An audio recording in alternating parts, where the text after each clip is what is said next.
So, hello everyone, good evening, wherever you are in Canada. Thank you for joining us at the TD Propelling Black Entrepreneurship webinar series. If you joined us at last week's session on crafting a winning business plan, then welcome back. If you are joining us for the first time, then we are happy to have you with us. This webinar series is designed to empower Black entrepreneurs with knowledge of business plans, tax filing, and financial statements and projections, essential documents for any business owner, and serves as an overview of the services that will be available to successful candidates of the TD Propelling Black Entrepreneurship Program when our call for applications opens in late September. Tonight's session is about understanding financial statements and projections. I would now like to introduce Tamara, the program coordinator of the TD Propelling Entrepreneurship Program, who will not only provide you with more details about the program at the end of today's session, but who will also be introducing our featured webinar presenters for this evening. Tamara, the floor is yours.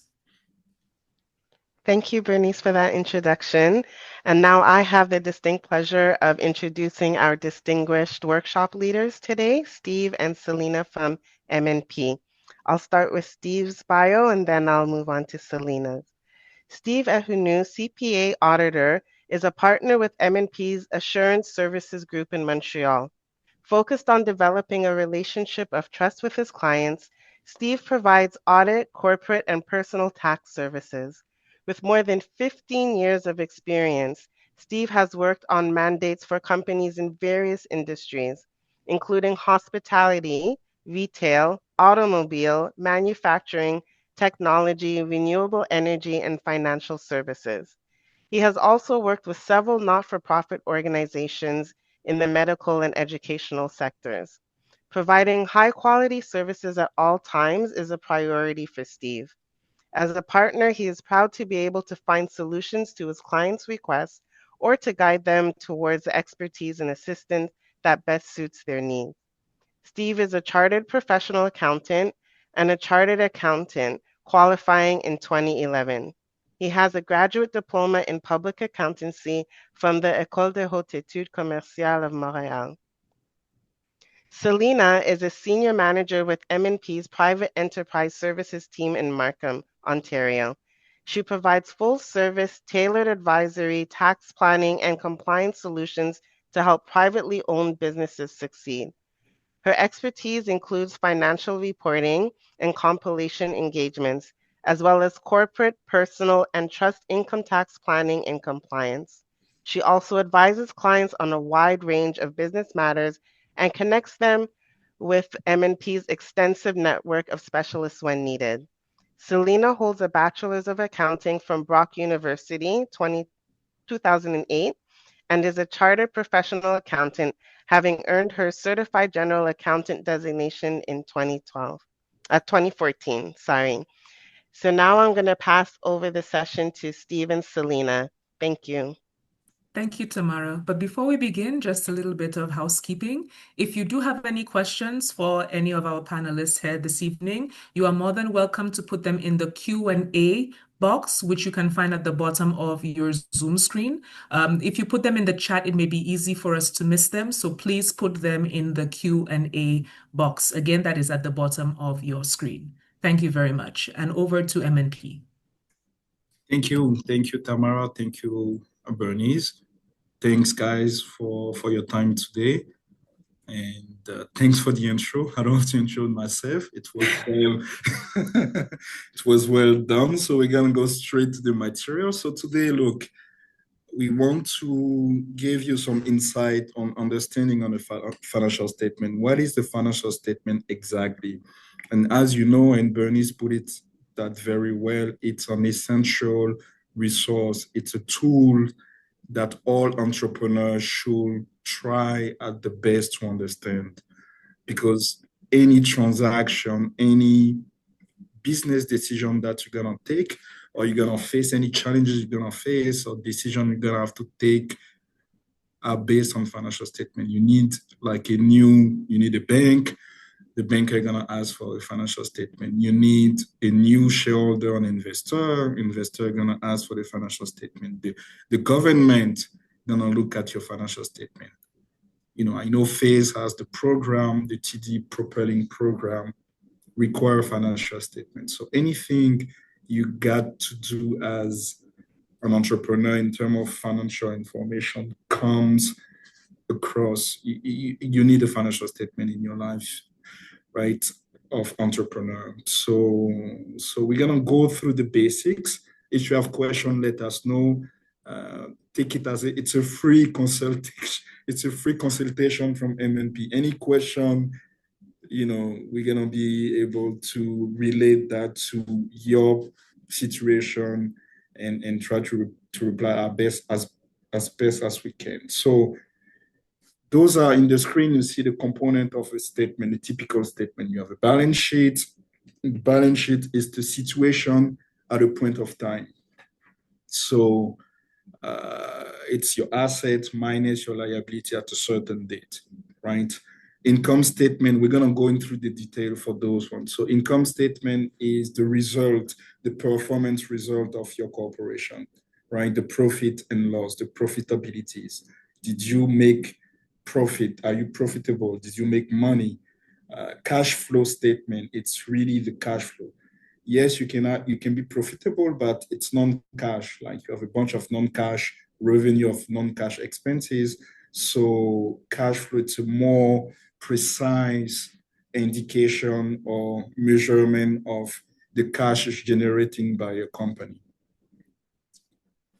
So, why banker require financial statement? It's not just banker. We put why lender require financial statement. It's just they want to know exactly, if the company is profitable. If, let's say, I have to give you money, right?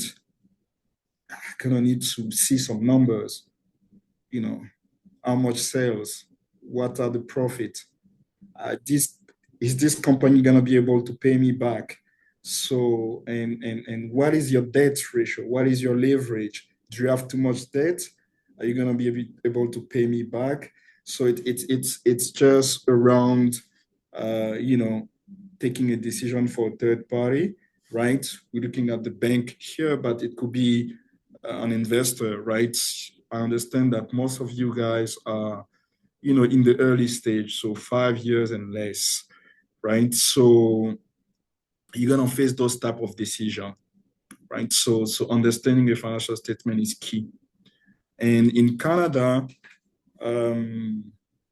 there's regulation, right? And the next slide is gonna go through some some regulation that CPA firm has to, we're gonna go through the report, the type of report that the CPA can issue on a financial statement. Why?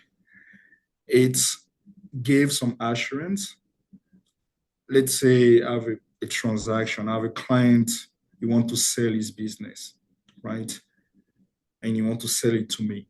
Send me his financial statement. So how can I make sure that there's no fictitious transaction in those statements? How can I make sure there's no material misstatement, there's no mistakes, that is not manipulating the numbers to have like a higher value?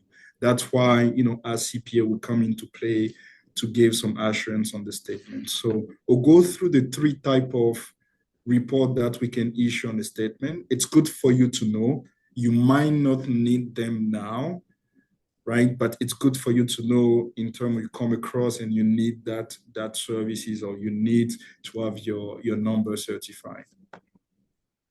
So the first one is the compilation. Compilation, we're not giving any assurance on the statement. Basically, you give us your information, we compile, we issue a statement, we issue the report. However, what is important as a CPA, if you give me information and I compile your statement and I come across a mistake or come across an error, it's my job to correct it or to propose an adjustment to management or to the owner of the corporation. So yes, I'm not giving any assurance. However, we have experience. We know exactly how to record transaction. So you get something, you get like a report, you get a CPA that look at your numbers and make some recommendation, right? So no opinion. However, there's a professional looking at your statement. So most of you, I think, gonna be in that category. Next one is the review engagement. Review engagement, we do a bit more work. So we're gonna go take your statement. We're gonna look at your industry. We're gonna do variance analysis. We're gonna make sure that everything that is recorded in your statement are exempt from material misstatement. One thing which is important in review engagement, we give limited assurance. It's not an audit. We're gonna see the audit in the next slide, but we did some work. So the bank, investor, most of the case, when you grow up to a certain level and you want to get like large loan, bank can ask for a review engagement, right? So we do a bit more work than the compilation, and there's note to financial statement, there's an accounting policy that need to be applied. So there's a bit more. And then the third report, which is the highest level of assurance that we can issue, is the audit. It's a heavy process whereby we have to get backups for the transaction on the statement. So every line item, we're gonna put in place audit procedure to make sure that we can give assurance, we can sign the report that there is no material misstatement. Why an audit is important? It's for the reason I stated before. Any transaction, any high-level transaction that needs a third party to rely on those numbers, it's key, right? So we put our signature on audit report so that third party or any other user can use those statements and take decision, right? Important decision. So it's a lot of work to do an audit, but when you cross that bridge, you know where to call. You know where to find us. You have a contact. But an audit, it's more for larger corporation. But I'll put a caveat to that.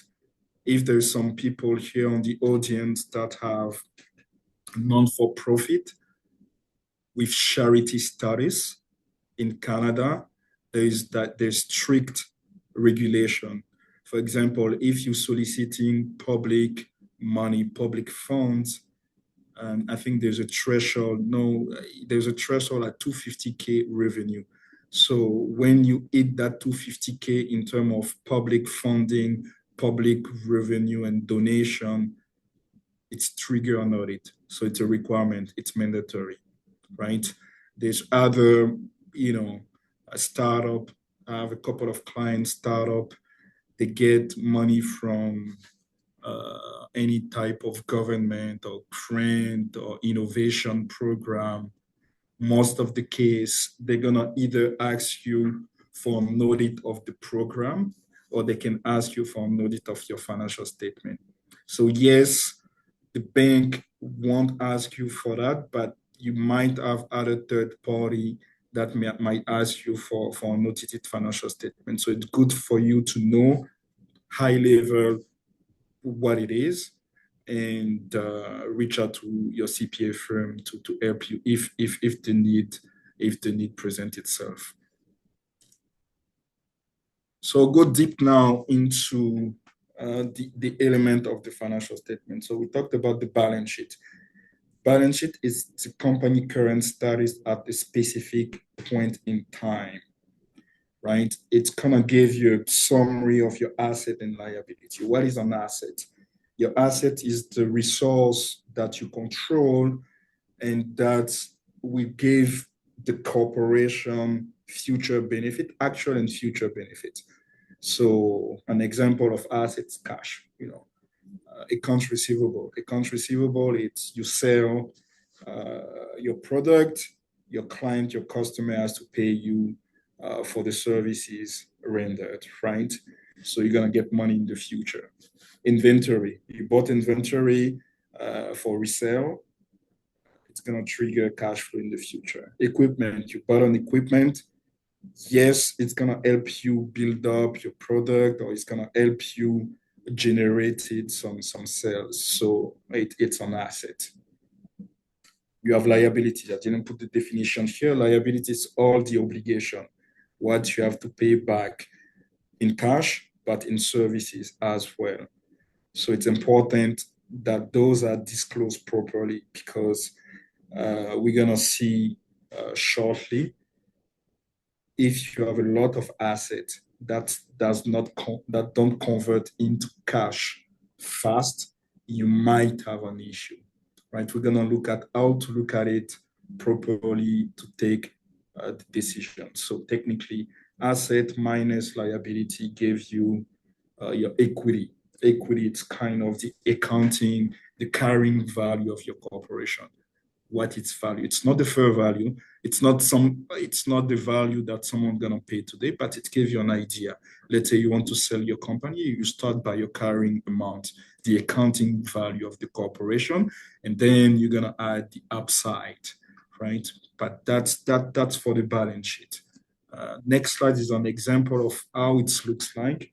So you can have current assets. That's asset that's gonna convert into cash within 12 months, and the long-term asset. Those are assets that you're gonna use more than a year.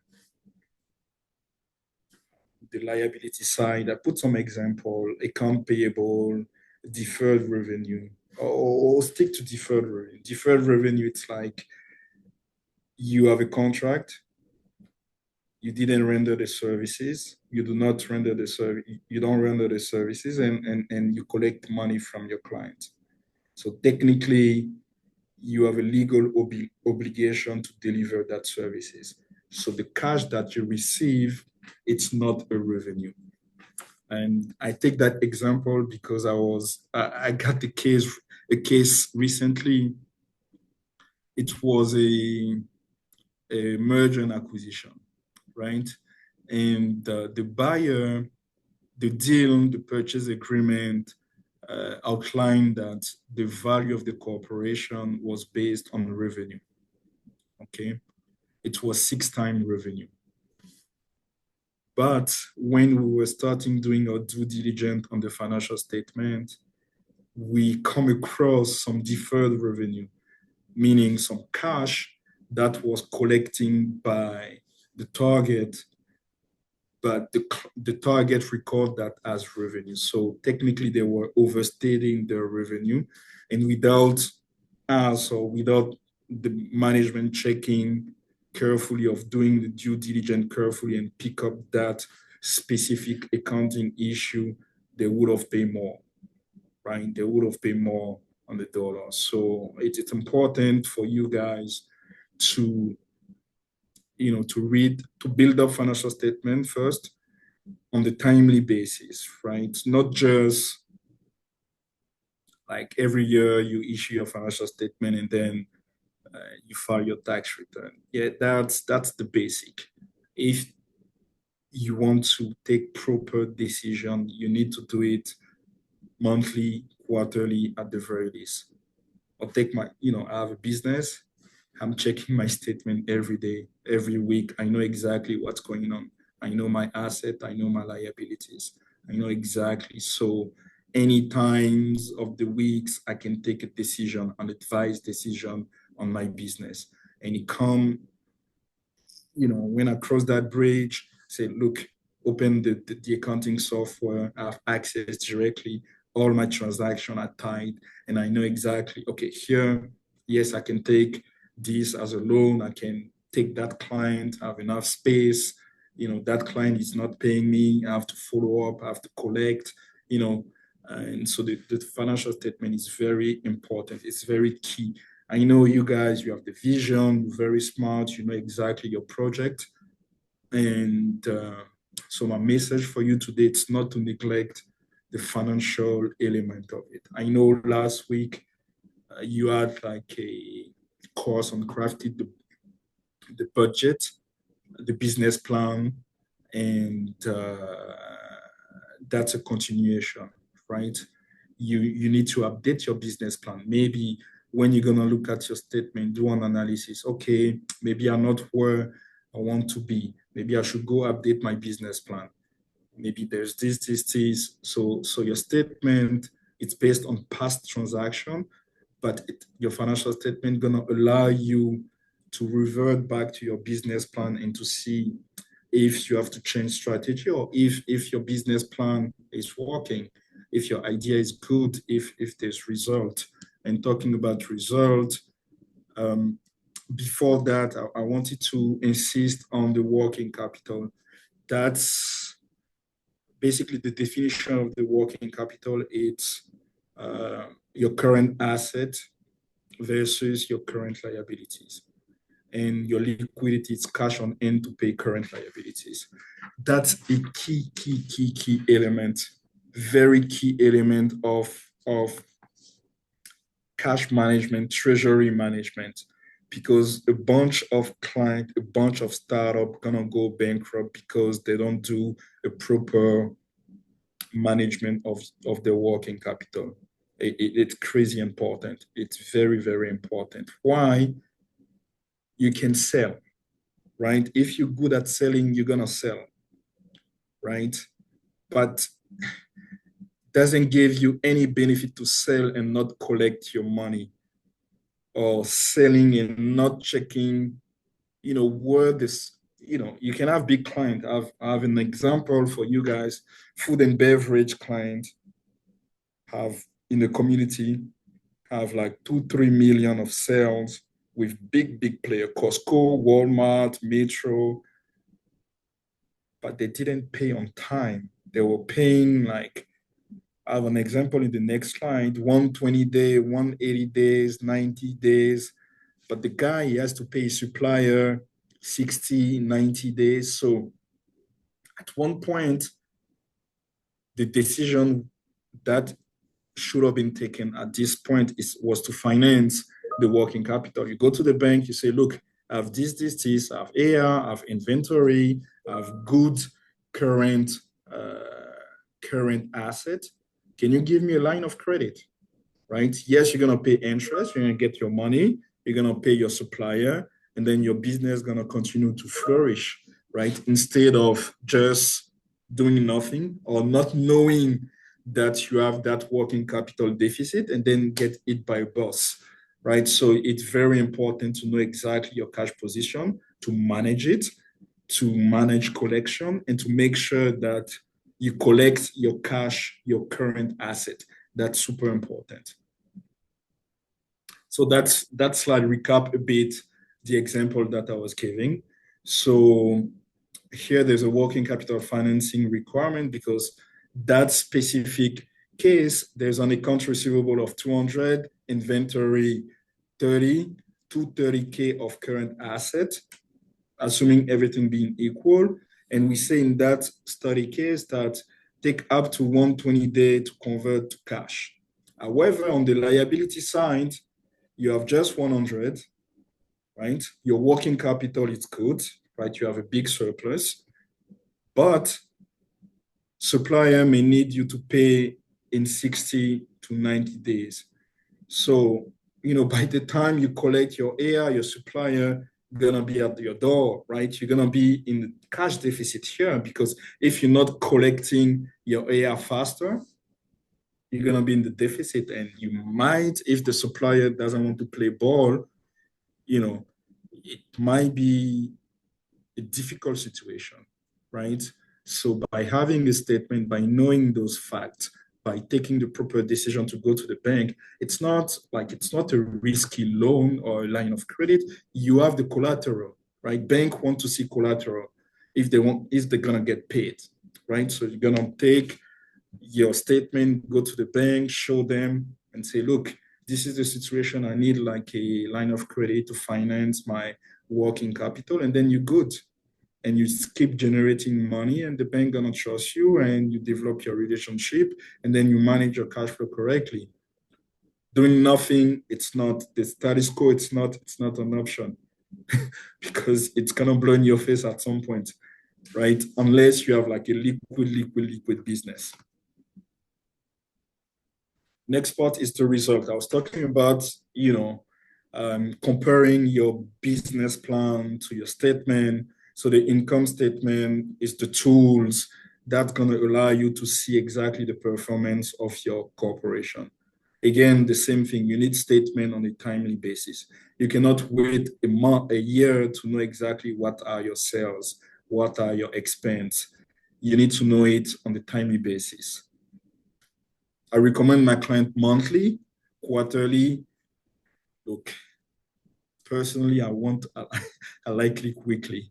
I like to know my position, my result, like weekly, even if daily. There's some software now where you can see exactly your position, like on the daily basis. You see exactly your result, you see your profit, you see the good months, the bad months, and you can do some good analysis. You can take some KPI, some key performance indicator, and look at your business. Okay, maybe that product, it's not profitable. I'm gonna get rid of that product. I'm gonna get this one. This one get me more money, right? It's more profitable for the whole business. While putting more effort on slow margin product, I should put more effort on high margin product. It's the same thing. So, and then you take that information, you compare to your business plan. Yes, you say within 3 years, I was supposed to have to eat 1 million. I'm not there yet. What should I do? And then you update your plan, and then you lay out your strategy, right? So the business plan, it's not fixed. I understand, there was the course, and my colleague Ben and Lydia insist on that. Yes, you send it to banker, but it's for yourself as well, right? You can revisit your business plan anytime you want based on the actual result, and you can adapt yourself, right? Example of a income statement. So it's your revenue, expense, but we call it the line. There's the gross margin. So above the line, it's all variable, right? Variable transaction. So the revenue, the cost of sale, it's the cost of selling your goods. So that's going to vary based on the number of items you're selling or the type of product you're selling. So it gives you a percentage on the bottom here, which is the gross margin. Gross margin, super important. I mentioned that a bit. Depending on the industry, the gross margin is different. It's good for you to know exactly what is your gross margin and how you compare to the industry. Do you have an edge? Should you do more? So that's the type of decision that must keep you up at night, to make sure that you put in place the right action toward your goals, right? Yes, 42, it's just a number, but can be 42, but you're gonna be in the high gross margin industry, but the other competition gonna eat you, right?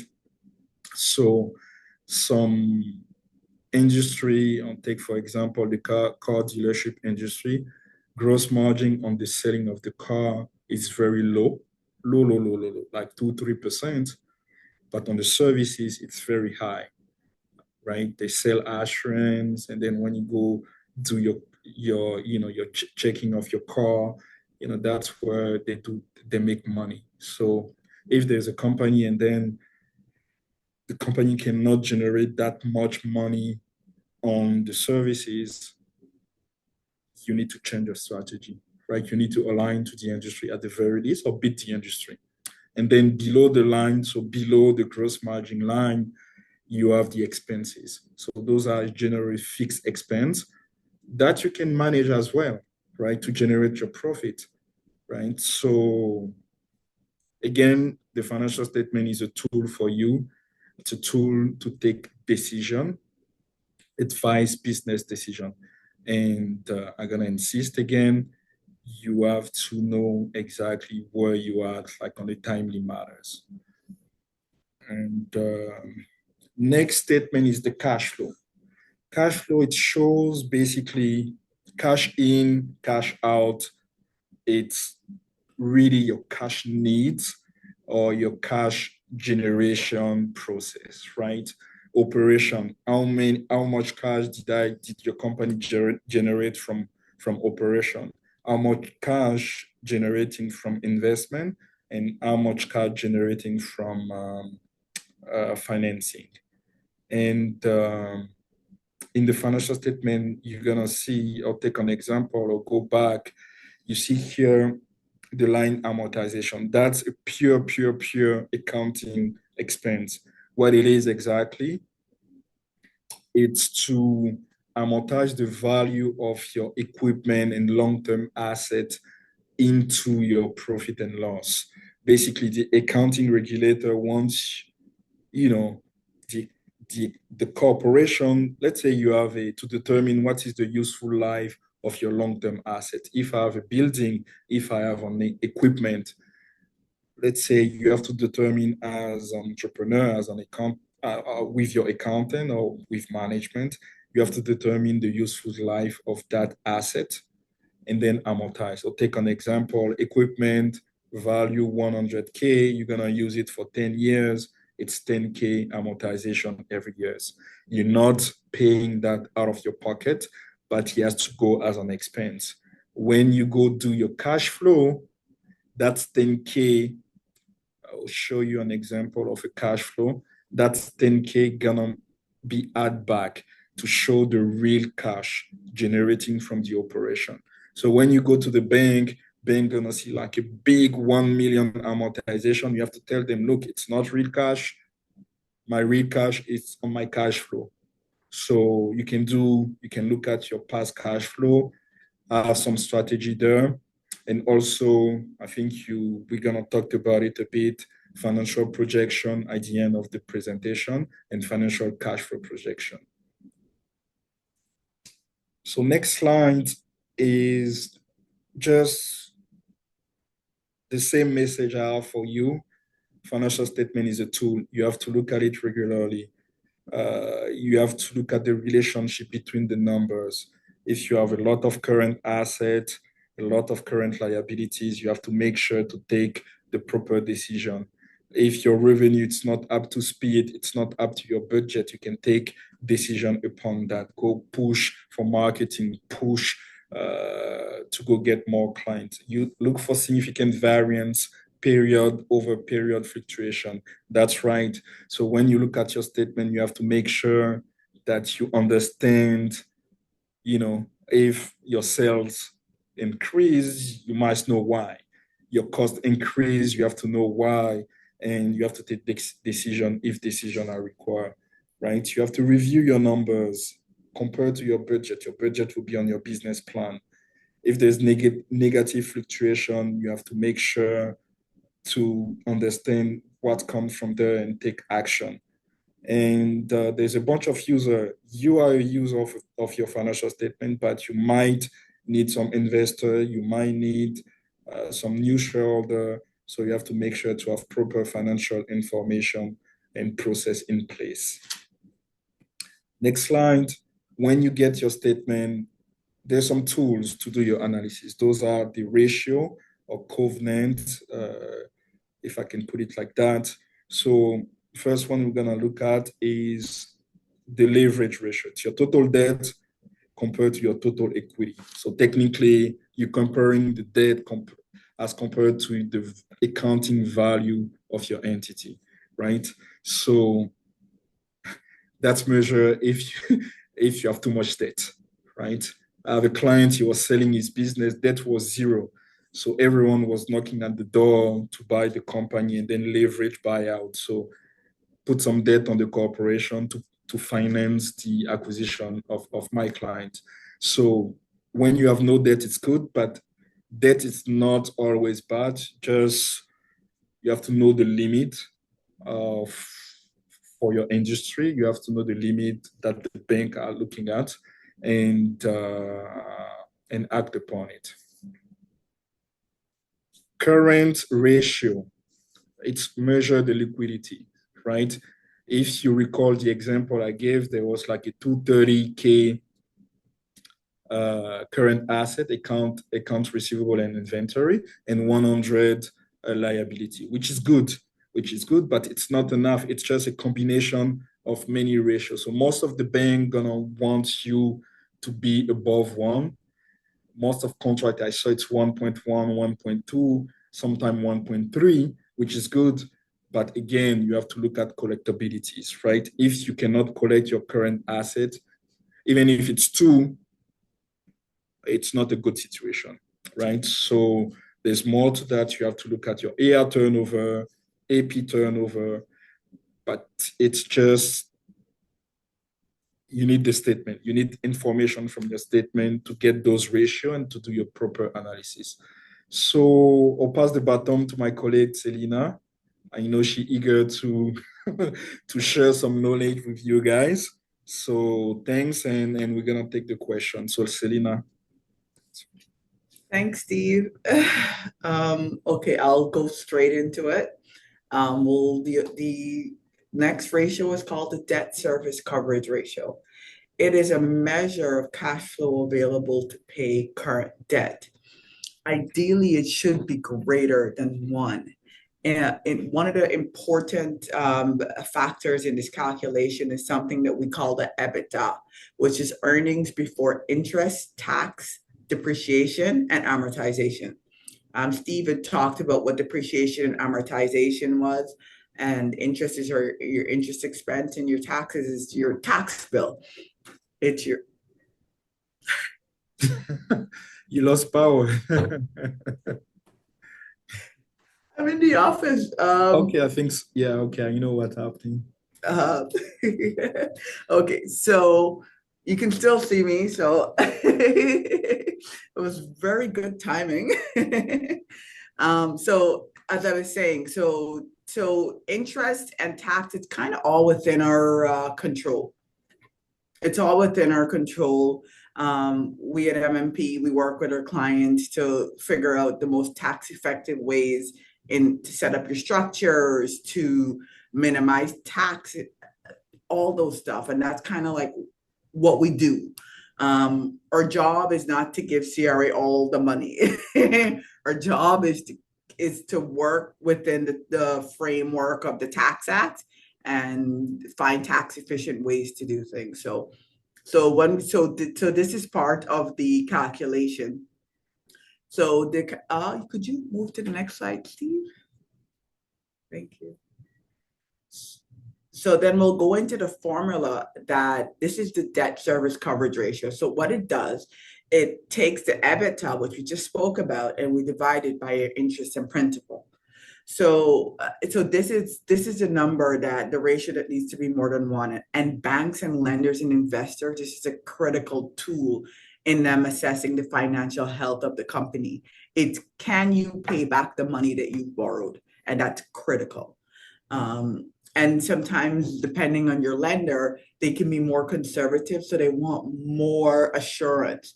So what they would do is say, okay, we'll from the EBITDA, we'll subtract the CapEx. And that CapEx is capital expenditures you did not finance. So that is critical. That's critical to the financial health of your business. So it's part of, even Steve talked about leverage. You got to determine, like, should you buy an asset right out? You have all this extra cash burning a hole in your pocket. Is it wise to just take all that money and maybe buy equipment because you don't want to take on debt? I had a situation a couple of years ago where a client had all this extra money. They had a really good year. They had all this extra money, and they're like, you know what? I don't want to take on any debt. So what they did was they took their money and they invested in a massive asset. Then they couldn't run payroll. They couldn't pay the tax bill, all because they weren't using the financial tools at their disposal to figure out, okay, we have expenses coming up. Like, it's great that we have this year, but there's taxes, there's extra costs that need to be covered. So again, it's about leveraging, and EBITDA lets the bank know, can you repay the money? So we talked about a lot of things. We talked about working capital and the tools that investment advisors use and bankers use, and tools that you should also employ to run your business, because it's critical for your own decision making. So we talked about what the financial statement looks like. We talk about income statement. We talk about cash flows. So now, like that's all great, but to do that as accountants, we need information from you. You are the starting point of this whole process. You are valuable to us in that you need to get us that information so that we are able to do our work. So typically we'll need complete and accurate financial records and transactions, bank statements that are annotated with details of the expenses, the revenues, because we need to know how to classify it correctly. So for tax purposes, certain things are deductible at different rates. And we need to know, okay, for example, okay, you went to a conference, perfect. Okay, who attended the conference, just to give us a little background to determine is it an eligible expense? Would CRA come back and say, hey, this is more personal in nature? So that's why we're here, to prevent you from going through, if you like an audit where they discover like everything's incorrect. We don't want that. We also want to help educate you so that you can make better business decisions how to spend your money to support the growth and development of your business. So we'll need information on loans and leases. We'll need access to prior financial statements.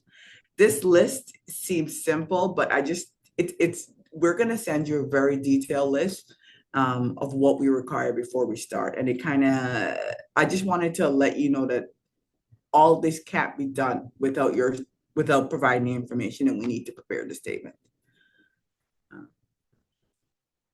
So now we'll go straight into financial projection. This is the last part of our presentation.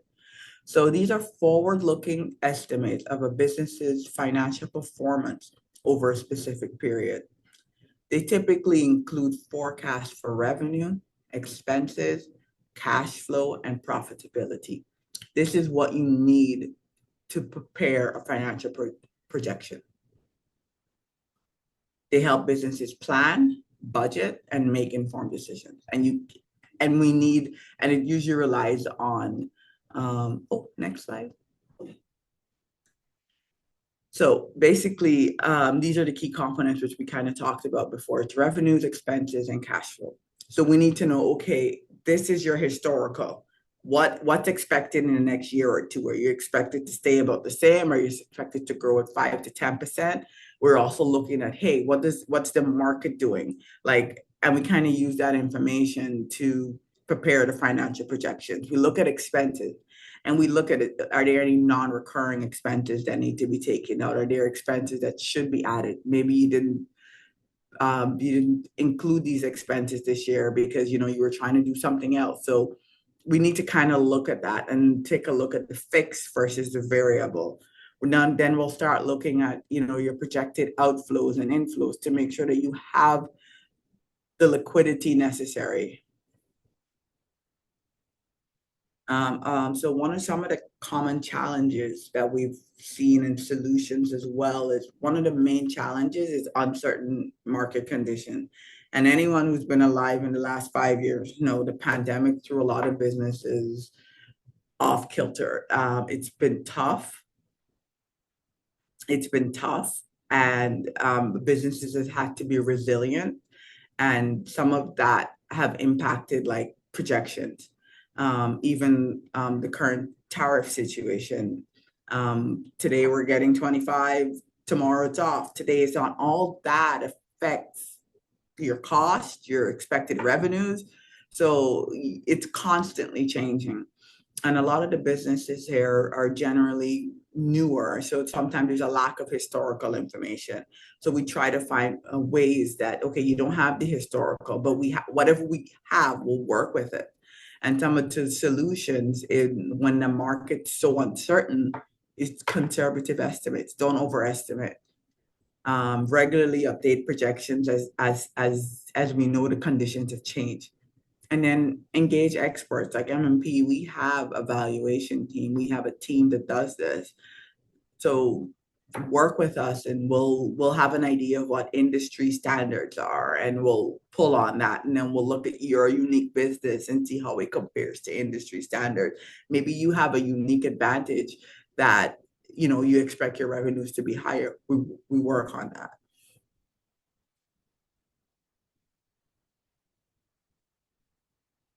So usually the purpose of financial projection is to secure financing from lenders for your own strategic growth and planning, to figure out, okay, in the next 10 years, I want to sell 50% of my business. I want to slow down. I want to retire, all this kind of stuff. It's budgeting and resource allocation and evaluating new business opportunities. This is like financial projections are something that you use on a regular basis, especially as you try to grow your business and make it more robust so that it can handle the market changes.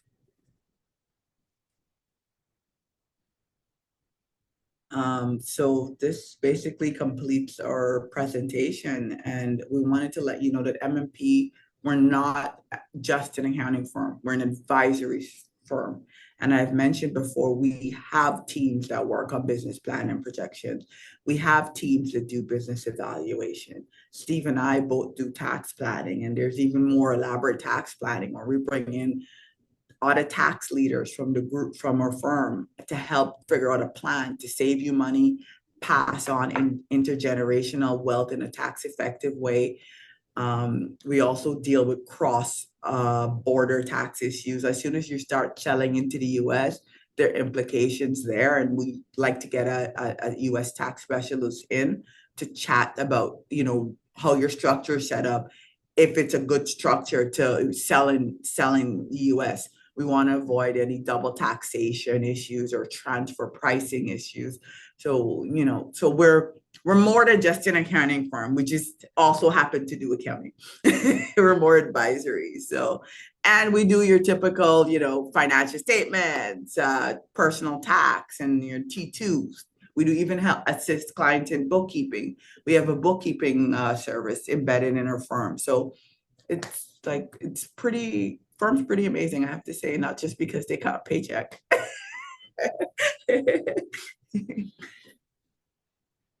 Okay, so in summary, we reviewed financial statements. Steve told you everything you need to know on financial statements.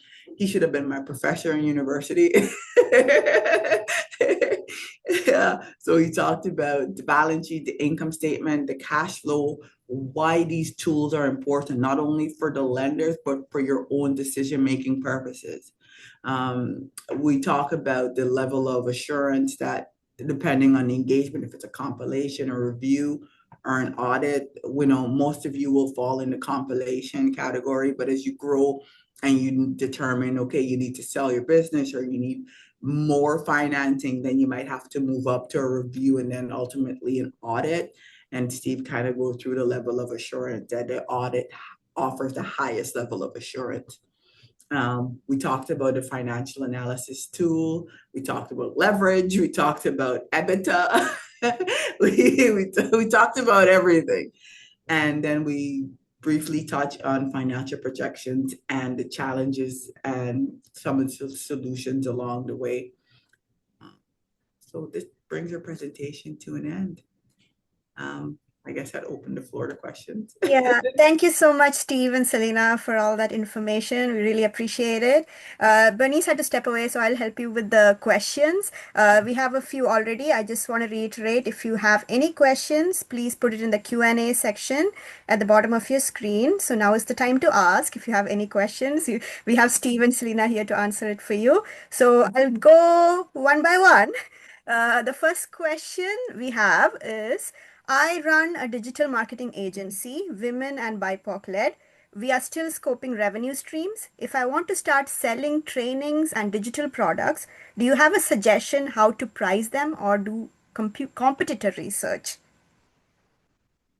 So basically, you have to look at your market and do some sort of market analysis. It's more on the business plan side of things, right? Look at the competition, look at the comparable on the market. I think that's going to be your best basis to know exactly, what to charge. And sometimes you can do pilots, right? You can go to potential customer and client and do some sort of pilots. And you'll be able to know if they like the product, if they're willing to pay X amount. So you're going to get insight for actual user or potential user. Cylena, if you have anything to add, or is that good? I think it's pretty good, but Okay. you know your market. You know who your market is. You know who your competitors are. And if you don't know, you have to find out because these are the people that you're competing against. And you're now a startup, you have the opportunity to, I wouldn't say undercut a company that has big overhead, but you have the option to, I wouldn't say undercut, and maybe that's not the right word, but you can competitively price to attract customers because you need that experience. You need that. You can find out to be BIPOC women that are in that industry and just have a conversation with them, and say, hey, I'm starting this out. Like we get that a lot. I have a lot of women that come up to me and say, hey, I want to be an accountant.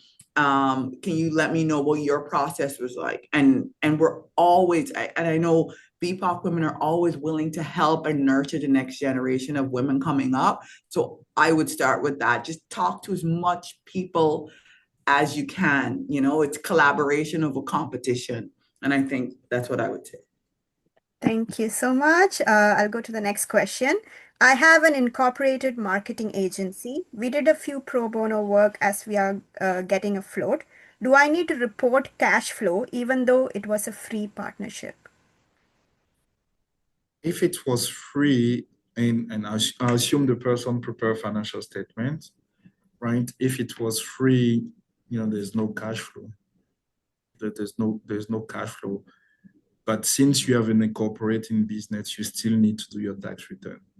And to do your tax return, you need some financial statement to capture all the expenses, because I don't know if you're going to be there next week for the training on tax. You can get some deduction either in the future or, when you're going to generate the revenue, right? So it will be good to do, even if you're not generating any cash now, to do your financial statement. But no, if there's no cash, there's no cash flow. Okay. If you have anything to add, Cylena, you can just go after that. But yeah, we're good. Thank you so much for that We'll let question. you start the next question. Yeah, we'll go to the next question. What if I don't have historical data? I am planning to register my business and introduce a new product in the market. How much can I put down with low risk and how to calculate that? You want to go, Cylena? Sorry, give me 1 second. Okay, so you have no historical data. I'm just trying to rethink the question in my head. I'm planning to register my business, introducing how much, pardon me, how much? I don't know, I didn't get the last part of the question. How much can I put down? I think in terms of money, I don't know, with low risk. Low risk. How to calculate that? How much I can put down in cash? Yeah, I'm guessing so.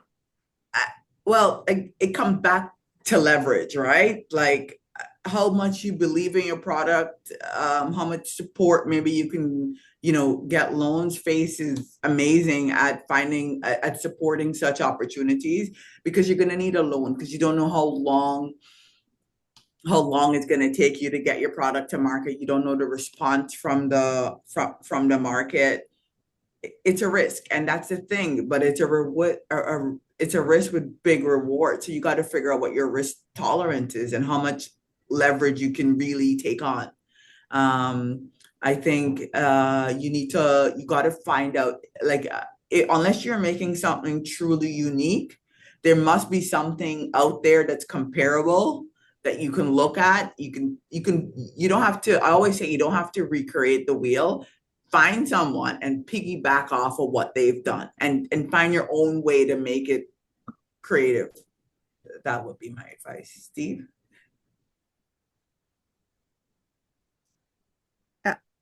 I guess we're good. Okay, that's the answer. Thank you. So the last question that we have here is, can the EBITDA as well be used as a reference for calculating the value of a company, and how much could it be sold for? For example, EBITDA is 250K / 3 times for the type of industry. Thus, the business could be sold for 750K. Yes, and I'll take that question. And It's a good question. EBITDA is the value. It's a reference, KPI that we use to kind of get an idea of the value of the corporation. Because EBITDA, it's really cash, operating cash. So if your business is the main value is into the operation, right? So EBITDA gonna be the key item to look at to value that business or to get the fair value, right? It's usually a multiple of EBITDA for company generating value through operation. If it's a real estate corporation, EBITDA might not be the right measure, right? Because a real estate corporation gonna generate value from the asset, from the building under management, for the construction building, from the asset. So EBITDA might not be a good measurement, but for a company generating profit or operation, generating value from the operation, EBITDA is a good value to use. But you still need the full valuation, but it's a good indication of the value based on the industry. Okay. Thank you, Steve. We have another question that came up. As a startup, I opened a laundromat.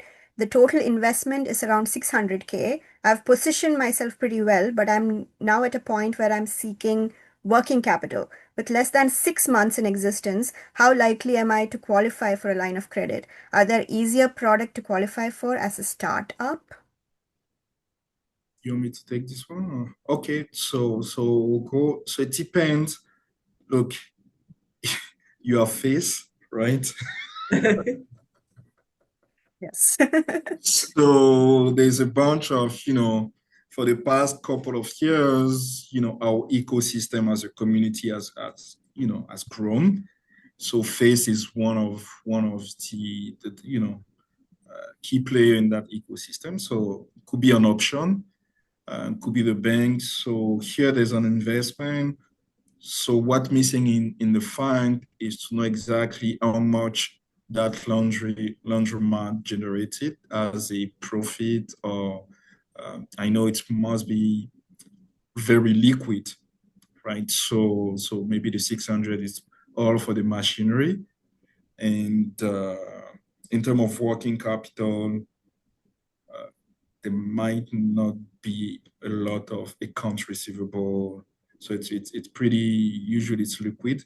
But look, you can look at typical bank, gonna look at it, 6 months of existence. I don't think it's an issue for them, but it's just the chains are better with an organization like Face, or I'm not sure about venture capital, but now maybe Face and any other futurepreneur.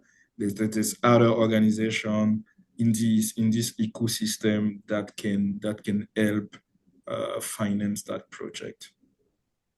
And there's a line of credit. Okay, yeah, for the line of credit, you can go to the bank. They might want to qualify you on the personal side and then disburse the amount in the corporation, but there's deal that can be made on the line of credit as well, but you can explore that too. Okay, that is all the questions we have at the moment. Thank you so much, Steve and Cylena, for answering that.